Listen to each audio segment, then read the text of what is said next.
बिस्मिल्लाहिर्रहमानिर्रहीम।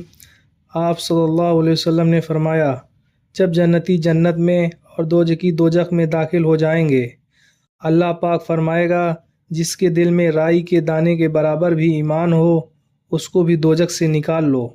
तब ऐसे लोग दोजख से निकाल लिए जाएंगे और वो जलकर कोयले की तरह स्याह हो चुके होंगे। फिर ज़िंदगी की नहर में या बारिश के पानी में डाले जाएंगे। उस वक्त वो दाने की तरह उग आएंगे, जिस तरह नदी के किनारे दाने उगाते हैं।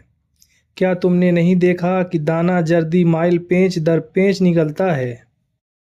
सही बुखारी हदीस नंबर 22।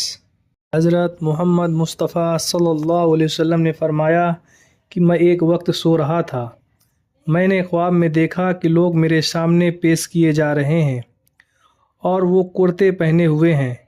किसी का कुर्ता सीने तक है और किसी का उससे नीचे। फिर मेरे सामने उमर बिन खत्ताब लाए गए। उनके बदन पर जो कुर्ता था उसे वो घसीट रहे थे, यानी उनका कुर्ता ज़मीन तक नीचे था। सहाबा रज़ी अल्लाह ताला अन्हा ने पूछा, या रसूलल्लाह, इसकी क्या ताबीर है। आपने फरमाया कि इससे दीन का मुराद है। सही बुखारी हदीस नंबर 23।